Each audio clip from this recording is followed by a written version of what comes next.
And welcome everyone to an exclusive special interview with the man, the myth, the legend, Jules of Octane. Hello. Hello, and thank you so much for having me.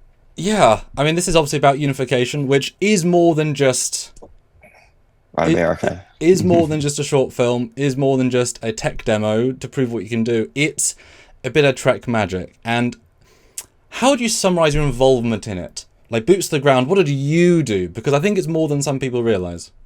Obviously, OTOY, my company, created and funded it. I would say that, I'm very proud of creating the story, not just for this short, but pretty much for these series of 737-874 shorts. But obviously, it's a team effort. So, Carlos, the director, Michael Gino for music, obviously Sam and Larry, it's Kirk and Spock, and the basic replacement team led by Clay Sparks. And I mean, so there's a whole list of people.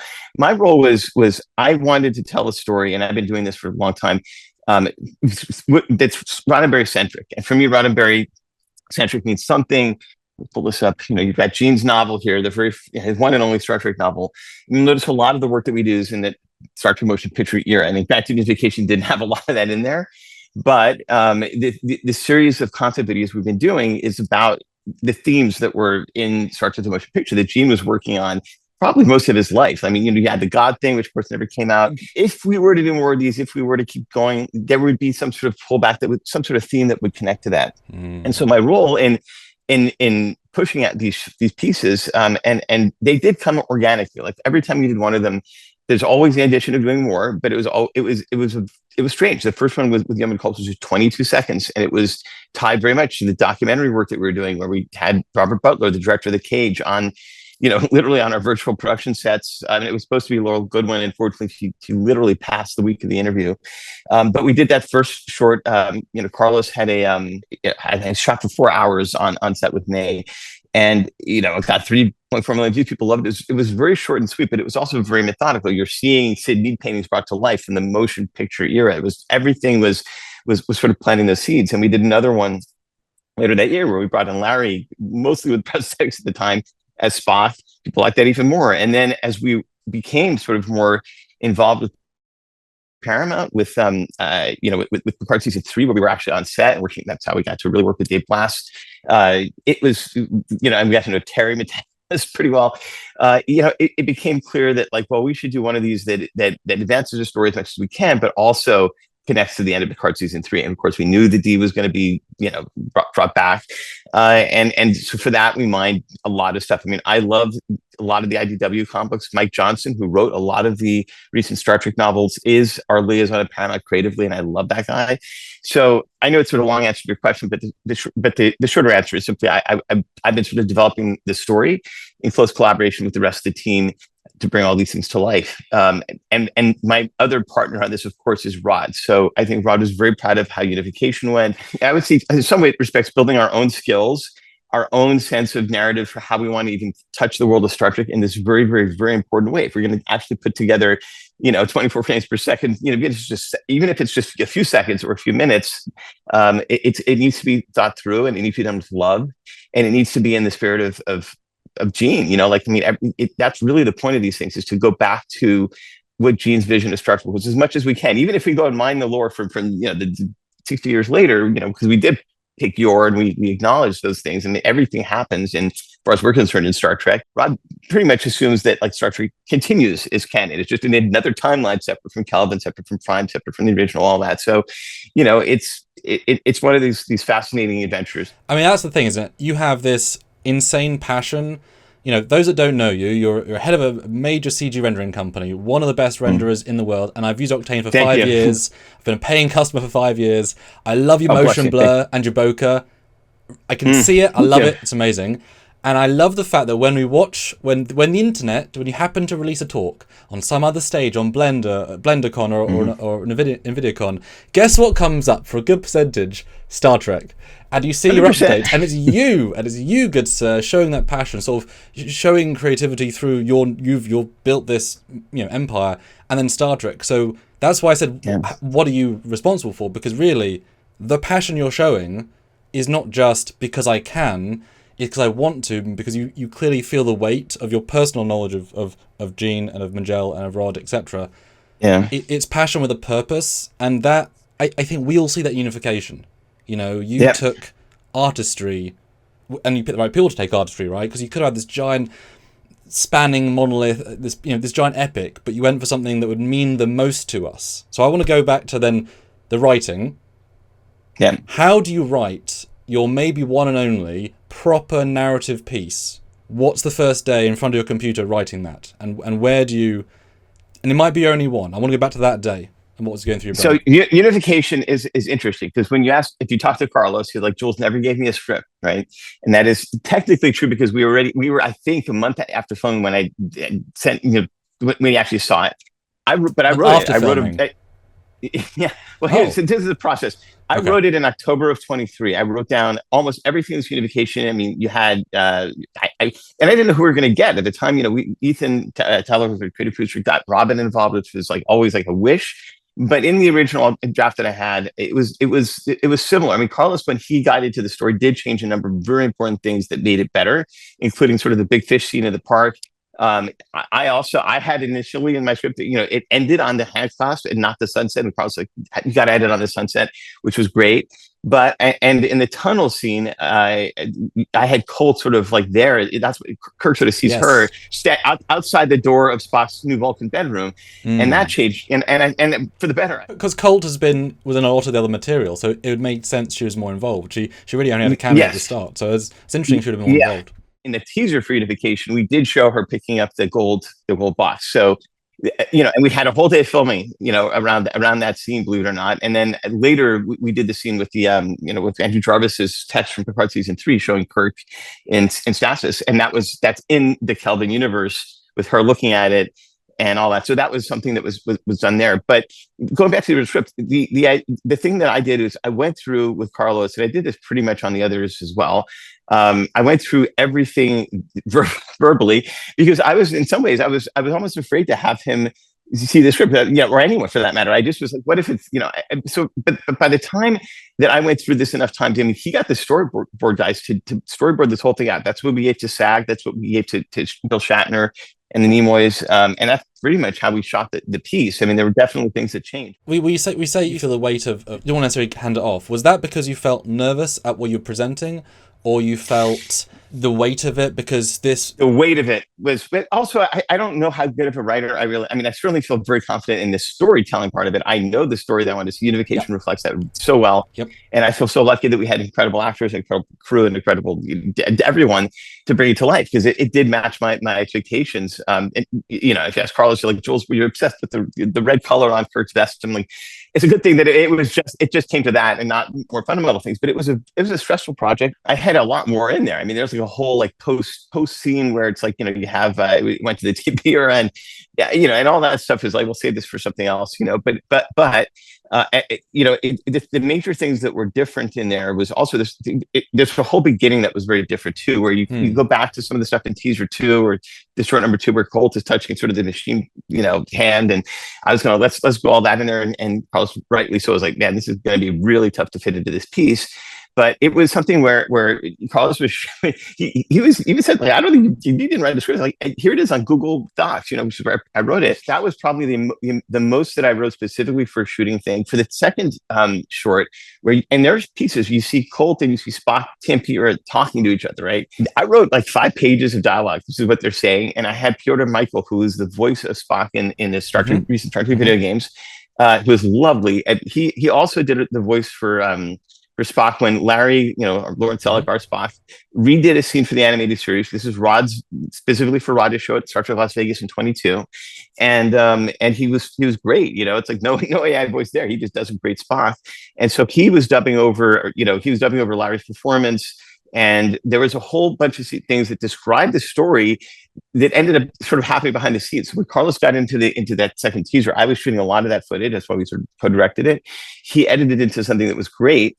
But a lot of that story, a lot of the dialogue was not necessarily needed, but those lines are there, that thing's there. And so I remember writing it a few days before filming, but the story that we're trying to tell is very much in my head. And it's something I've shared with Rod over like 15 years in terms of all the pieces. And it's not something that would go on for like, if you were to do something with this, as a series or something, it wouldn't go on for very long. There's an ending to this story. And it's very much in the TMP era, and I love that. I think it would be something that would truly I think, elevate what Gene was trying to do in that with the motion picture. And I keep saying this in many interviews. I feel like Gene's, the last time he really touched the original series, his initial creation was the motion picture. He really was pushed out from Star Trek 2 to 6, and certainly didn't like 5, had issues with even 3 and 2. I mean, that's well known. You know, Rod, very, very well. You talked to Majel. Now, I know that obviously when something this big happens, the Star Trek phenomenon, you aren't necessarily going to want to talk about it every day. And actors go to conventions and the same questions, same answers, whatever. But you as being a fan before you met Rod and then getting to work with that family, not necessarily Rod would have talked to his dad about what would have happened of an alternate Kirk death, or that, not, those things might not have, conversation might have had, but he would have had a sense of what his dad might have said. So did you talk to Rod about how he thought his dad, like, did you bring Rod into this narrative, or was it your thought, your vision from 101, a little bit of Rod as well with Gene as well? It's the Roddenberry Archive. So Rod is aware of everything, and he's on, we have weekly calls to Paramount, and, he's on those. And he also is, I mean, there's certain things where he's like, I think for Unification, he got pretty quickly what it was, what it was in this really its proto stage. And basically it didn't change much from that. He was really happy when he saw the final cut, and he's like, wow, this turned out even better than we thought.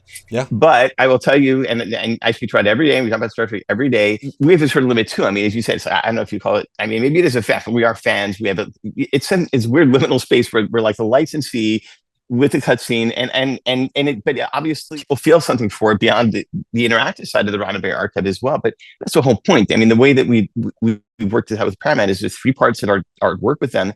There's the interactive pieces, there's the documentary pieces, and then there's these concept videos, which bring all of it together. The documentary shouldn't take pieces of the concept video. The concept video, those pieces go into the interactive and the piece. archive makes the sets for the digital backgrounds. There you go. Yeah, and those sets are really good. And we're building an AR video wall in January, which we'll be able to then do a lot more with. I met Gene and Rod when I was 12, right? It's a long time ago. And Rod and I became best friends almost immediately.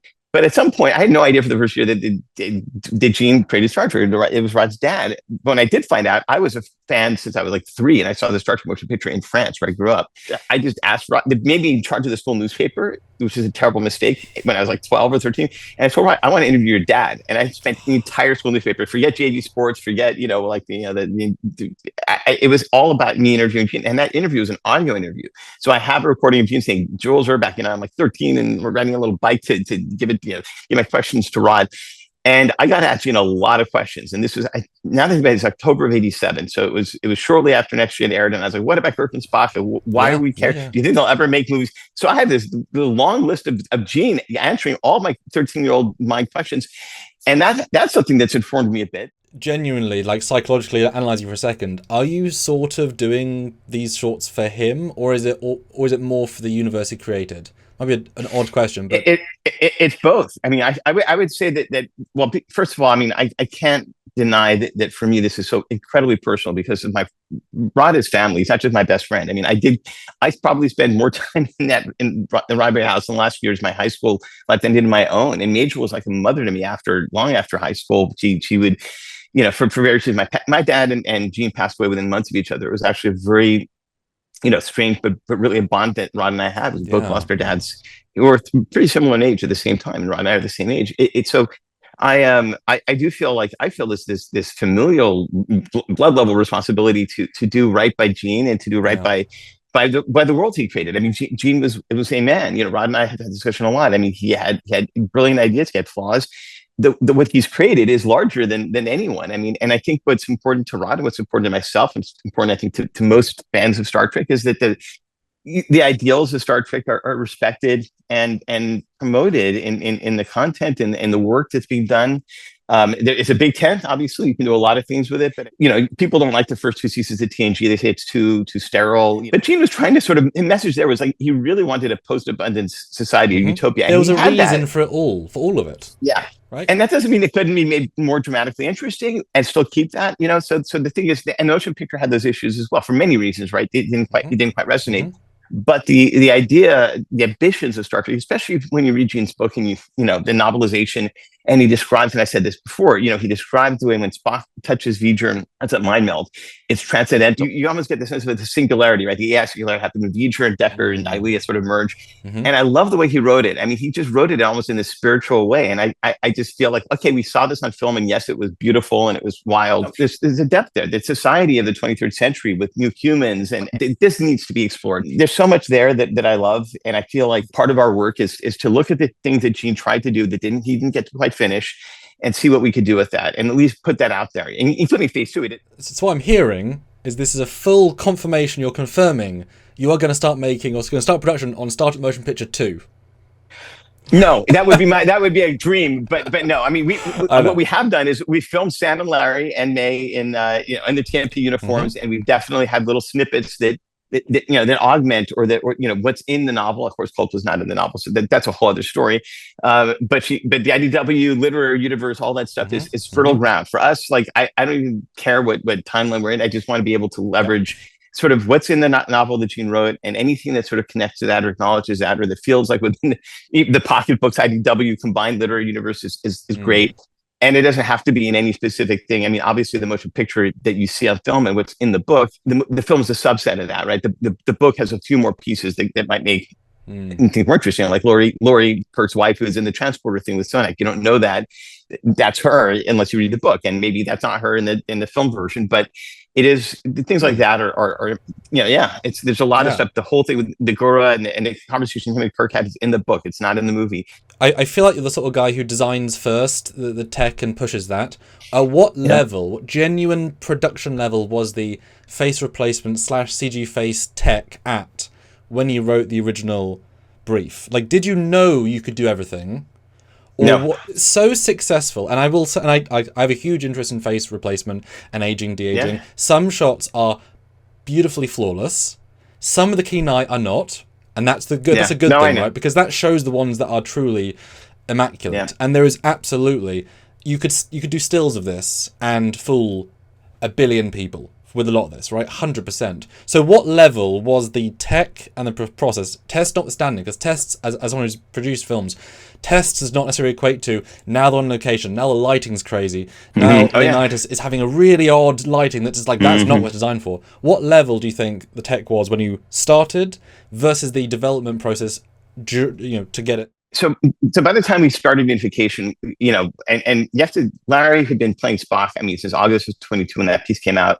And by the time we were doing Unification, it was, it was a year and a half later, I guess. Yeah, I mean, so Sam, I consider Sam and Larry have been working, because Sam was there when we were filming the third teaser. He wasn't in it. Kirk wasn't in it. We almost considered putting him in that same orange room you see Spock in the end, but it was too soon. And some of that was because Sam had just started to figure out how to rehearse for being Kirk. We just had a conversation with Shatner in March of 23, I guess, which was around that time.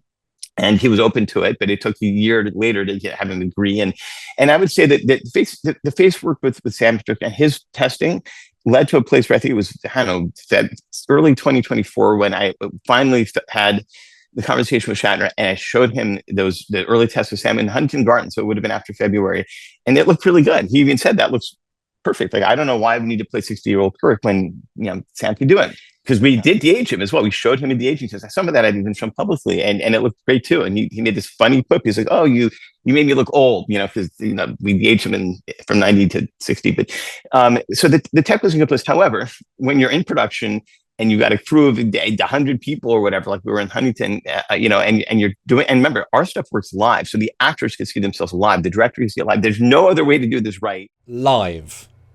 And it's for short answer. Is there any other tool set, ILM, that does that? Because that is astounding. I mean, not at that quality. Filters for Snap that can do things live. Now, this gets you the final quality that you're practically seeing on the finished piece at 4K live on a single GPU. So there's nothing else like that I've seen. People like David Ellison or others that are like, or even folks from ILM. Like we had Rob Bretto, we had Sean Knoll come, and they were seeing Sam do Kirk. Like it was like people would come and make the proposals. People knew about the production and they were curious about it. And we frankly worked with so many people in the industry for decades with VFX.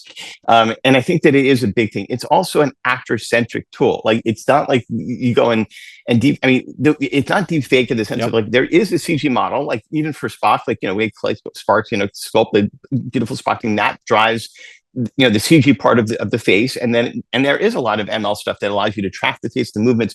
But what's interesting is it becomes an extension of the actor, and if you put that same CG model on somebody else, sure, it'll track it, but it will not work the same. And what you have is a hybrid of Sam Witwer and this digital model that he can drive live, and that we've tweaked, by the way, for him. So it's like it's a custom digital prosthetic. And the same thing with Spock. When there's harsh lighting, and you still have to render the face. And some of those times with stuff for scattering, things like that, you're not going to necessarily get the best possible results in the most harsh lightings. And that's true of even CG shots as well, when you're trying to match things that are to a plate and things are not quite the same. But I would say that the tech was in a pretty good place, and it was pretty well, production ready. Some of the hardest scenes I would say were inside of Spock's room, where the lighting was really. I was going to comment on that, because when he walks in, it's not flattering lighting. It's just the lighting that was physically there, and that's why it's sort of real. It's an odd choice, because it was sort of just it. Yeah. And to match odd lighting, when we as an audience have no grounding for how that should look. So how does it look on a fake Shatner face inside of, and yet it works. Yeah, and you can see, I mean, there are plenty of little snippets that come out where you see that very room, you see Sam, I think even a couple ones of Larry, where you see how they looked without the digital prosthetics added. And, the lighting is pretty harsh. And the lighting effectively gets re-rendered on the digital prosthetics as well as we can, but it is harder when the lighting is complex like that. I mean, it definitely, I will say the Huntington Garden shots with Sam, they look beautiful right out of the box, and it was really nice and easy to get the results we wanted without. And obviously we're outdoors, so there's not much you can do. The first time you try to shoot it, it did rain. We had to go back and do it again. But we don't fly. And to your point, and you're showing me that this beautiful your work that you're doing. That you got from a scan from the exhibit we did. We did shoot everything practical. We made it practical, your uniform, which and prosthetic, which you were able to take a video of, right? But there was a shot in Unification where it's like we had this giant crane, and it's like it's coming towards him, and it's like it wasn't working great. And Clay, who did this 3D model for the actual for the physical prosthetic. We used that. We did a full scan of Huntington. We had Aaron Westwood who did the opening, the park scene at CG. Very impressive. Which, by the way, transitions perfectly to a real live action shot plate of Sam's boots. You couldn't tell. It was a very ambitious shot. But we ended up doing that shot, replacing it with the CG one. And honestly, the CG one looked better. Now, granted, the CG came out of all the same elements you're shooting live action. I mean, we had both. But there's an example where the digital, the camera control, the issues with the mask not working right. I mean, we almost had better luck doing that one shot in CG, and it was one of the things that lessons I took from it is sometimes having a CG version for something like that makes sense, especially when it's a complex piece. And you have a one-to-one digital twin of the person and the environment. When Luke came out in Mandalorian season 1 and then 2 especially, which is very, very good, they did it in very specific ways to get the best quality. Well done them, but it's specific. And I really hope for stuff like that, because for me these aren't just actors, these are characters that mean so much. So seeing more of these people in a way that works not necessarily 100%, because that's but mostly there, and you did amazing. How much of when you do this process is there a actual, because that was a combination of a CG model with a track, with a deep fake, it was all of the things combined. How much of what you did, which isn't a deep fake, isn't a CG model per se, it's all its own unique thing, how much of the scenes you're rendering is a full CG model of Kirk acting, which is then tracking Sam, or is it creating an image that morphs the face muscles? Like, what could you render out a plate of literally the Shatner face in the garden to the same angle? Is it doing the full render, or is it just what's actually coming out? It's just the prosthetic. So in other words, if you were to physically, because and the reason why it's that way is that when we did Larry as Spock, if you see the behind the scenes photos for the memory wall piece, the second one, we did the full prosthetics. I mean, you can see all this stuff. We poured glue on him. We had a physical Spock face for him, not just the ears, right? The neck, everything. You can even see the neckline in the second thing where he shows up with the TMP screen behind him. And so the digital thing is meant to replace that piece by piece, right? Now, do we not give Larry ears as Spock? No, we did physical. He gets the physical ears. So it's just the face. We have the full wig. We create prosthetics for any other part of it. So it's just the face. And the face is, if you look at my tech videos, there's Gaussian splats, there's 3D models, there's point clouds. and there's a neural object, and the face is a neural object. What that means is that it is a 3D model. I mean, you can bring that neural object into Octane, you can move it around, but it doesn't do anything until there's a video of a face that is then tracked, and then it moves it and drives it and lights it. And the lighting can come from CG, it can come from a light probe, it can be estimated, and it is built. I mean, there's like, and there's like any CG, I wouldn't call it CG asset because it's a neural object. But those are things like in the next version of Octane, you can see sort of my talks. You can take a 3D model, or you can even take footage, or you can take a Gaussian spot, and it'll turn into something that is not easily represented. Scene graph as a mesh, it'll be an object, and it'll move, it'll deform, it can even be lit by other things in the scene. I'll be honest, I've seen some of the clips. That's it, and I showed that in April. I showed how we could take Sam and Larry's performances with the actual outputs of their faces, and bring their bodies to and put them in a 3D scene, and at least move the camera and change the lighting. But again, their performances as actors drives that. We didn't do anything with the bodies in CG, I'm pretty sure, in any shot in Unification. It's just the faces. Everything else was practical, except for Yor, where we did a CG body of Yor because that needed to happen for that one shot going towards his his torso. And this is where I think the work, practical is important. And we talked to Sam Whitwell on Trackyards, and amazing guy, all performance led. Oh my God, Sam's incredible. If you went the full CG face route, like the original Tron Legacy, full CG, all the limitations come with it, etc. But because you're doing the hairline, you're doing, I know that Sam, I think he said he has some slight cheek and slight chin, like slight enhancements, because at the end of the day, I've done some slight face replacement. Your face is never going to match someone else, and you can be lucky and be close. No, but and we're not fully trying. We just wanted, because again, it was clear to me that like, okay, we get super close, but at some point people forgive the fact that Sam is not exactly like Shatner, and it's not meant to be. I mean, it's meant to be close, so you visually feel like you're seeing Kirk, and that's it. Right? It's a feel. I agree. That's why it doesn't matter if you can see the subtle seam line, because again, the fact, and Sam, the tech, the micro expressions, the half eye twitches, they 100% come across. Now that every CGI artist you showed that to must have been like, you got there first, because it's so extraordinary, because it's actor led, but it's coming across the CG mask. There's not a Sam there, but there's all of Sam there. That's amazing. Well, you interviewed him, so the process he went through, where he was like, if I do this, the digital process does that. So there's a whole mind that your brain wires itself to controlling something, to be coming up here almost of a face that is not quite your shape. I mean, it isn't Shatner's exact face either, because it's meant to be an extension of Sam's face. So you get the expression, so you get every little movement. So it is a prosthetic. That's why if you were to put, and we did this with, and I almost did this with Sam, I almost went through the trouble of doing a full Kirk physical prosthetic. But at that point, we had done enough testing to know that this was probably going to work without going any further than, again, the chin, some of the things around it, but the face itself digitally needed to carry it. And that worked. And Sam would tell you that, he was skeptical of it. He's like, I don't think he did. Kirk. And I'm like, I know you are. Convinced I know him. You convinced. I remember the conversation. Well, he convinced himself when he saw the results, because I felt his energy was absolutely Kirk. I just felt it, it was like in my gut, we'd have to figure out how to visually make it work. But I think what you're seeing is that when you look at the portrayal of all the actors that have been part of this project, there's probably tech out there that could actually take the footage from the show and sort of morph it into just like, we're actually not doing that. It's the actors that are giving you a strong feeling that what you're seeing is how you remember these actors. You don't feel a disparity, but it's still very much them, and it is them. I mean, that's the thing, is that Sam created a process with this technology, and he helped shape that technology, frankly, during those 2 years that led to this quality result. And he's now brought in other actors. There's so many actors in the, by the way, that he knows in the drug world that have come in and done tests, and they love it because now they could be young, and I'm not going to say who, but it's beautiful. Like, there's so many fun things that happened in that office. He pitched Katie Sackhoff, who was on Galactica, to come into your studio and do a test to play her younger self, to see if she could capture her 20-year-old self.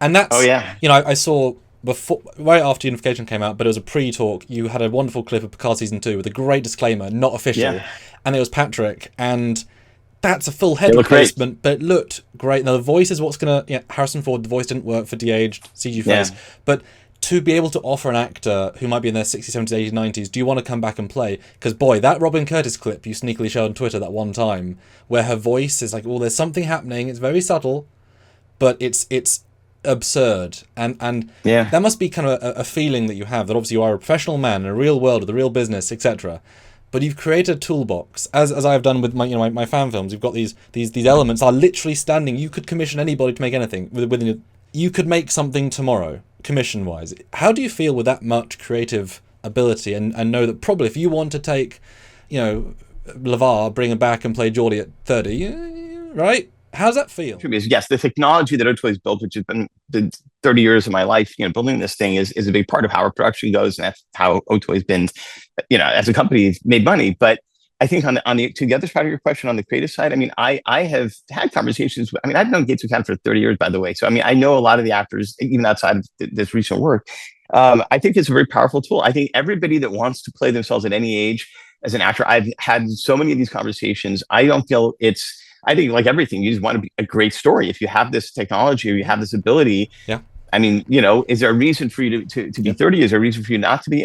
Obviously, in the case of what we're doing for Unification, there was an incredibly good reason for it to be exactly this way. And we, even in the scheme of the tunnel, World Between Worlds, where you had 3 versions of Kirk, that was and by the way, one of the pitches to Bill was like, do you want to be the 3rd Kirk? And he's like, no, just use my voice. That's just how this voice got in there. But it is something that I think should be used sparingly, and it certainly should be used with the in the case of Leonard, Susan Bay Nimoy, and of course Admiral Nimoy, who's I've known for a long time as well, who's very, very, very particular about how his dad is portrayed, and Susan Same, of course. But I think that no, I think every actor, there's a lot of lament that happens. I wish I could play the roles I had when I was younger, and frankly, you can. Now, there is the thing with The Irishman where you can de-age somebody, but their body moves a certain way, right? That, or in the case of Indy 5, where they did have the dots, they didn't do the face replacement on set live, which I think is a huge reason why it could have been better. We know some of the people that worked on it, they're all great. But there are things you can do in production that make that happen. But I think from an actor's perspective, it is something that obviously is a tool that's available. I think from our perspective, we want to make sure that this goes towards both acting, producing, directing, and writing for cinema that is thoughtful. But of course, if it's your own base and your own thing, then of course. It might sound silly, but I feel like a lot of these times you're going to a destination where there's art. But the fact that you went to the end goal, the unification, where it proved that the emotion can be so real that I feel like you don't actually need to think of topping yourself, going bigger, because you've actually reached that mountain. And now you can just gently enjoy the slopes around the mountain with whatever you might happen to want to do that makes sense, because you don't need to catch. You can never top Unification. Exactly. First of all, I did Unification with I'm thinking that maybe this will be the only time we get to do this, because and it'll also be the only time. And also the only time that you're going to have this experience where you'll see the two. There is no other way to do it, and it is some ways it is truly sort of an ending of itself, and there's no way to top that or whatever it is. But as you said, our work continues. The fact that happened, I remember when he did sort of go out there and he is unlisted, right? Paramount was like, this is a one-time thing, and it has to go out in this very specific way. And these are the rules in which we followed, obviously, like everyone should. In some ways, I was like, well, this is probably our one chance to do something like this. But I feel the Roddenberry Archive continues. We are doing videos that go into the website, and it doesn't stop with ships. Like we could do characters, stuff you're doing. So I feel in some ways the pressure is off obviously Unification got a lot of attention. That was sort of the point, right? And opened a lot of minds to what's possible. But I do feel like if you're going to go revisit, any part of Star Trek with any of this stuff, it would probably behoove us to start looking at things, as you said, around that big mountain. Because part of me thinks almost the best follow-up is literally just LeVar in a TNG uniform with Gates in a TNG uniform in 10 forward having a coffee. I would love that. The simplest, smallest thing. And we would have to get Paramount to agree to it, but yes, there's 100 ideas where it's literally that. We're 10 forward to bring them back, have a conversation, put that in a date at a time or something. But my thing is, every time we do one of these things that it has to tell any kind of sort of linear piece, it should sort of connect to the larger thing we're trying to do now. That which of course I keep saying in the TMP era, but look at all the things we're in Unification. Look at the Kelvin, and even this, so there's no reason why we can't have pieces of this that spread out throughout the entire franchise. But we're also waiting to, Paramount is very much like that's where these things live or die. And as a licensee, we didn't quite have the license when we did the first short. It was done just for Roddenberry. And I think at that point, Paramount was looking at the work we were doing, especially as it was coming together. Like, you guys definitely needs to happen as a license, which is how it went forward. It is free, so we're not actually like charging for any of this stuff yet. But it's also, at this point, I mean, I think we also need to figure out what the audience is for this. We had 4 million people visit the interactive experience. We had 40 million people watch the piece that's unlisted inside the. And I think that, maybe there's some sort of like maybe a membership fee at some point if you want to have more stuff. I mean, like what you guys have on YouTube. I don't know. But ultimately, the idea was the app on Vision Pro, which of course is not a huge market. You charge for extras, you charge for the live streams, but so far the live streams have come down and cost so much on the Roddenberry Archive that like we can kind of maintain it this way. So at some point we will have to figure out like what to charge. It has to be $17.01, whatever it is. It's got to be, that's the number.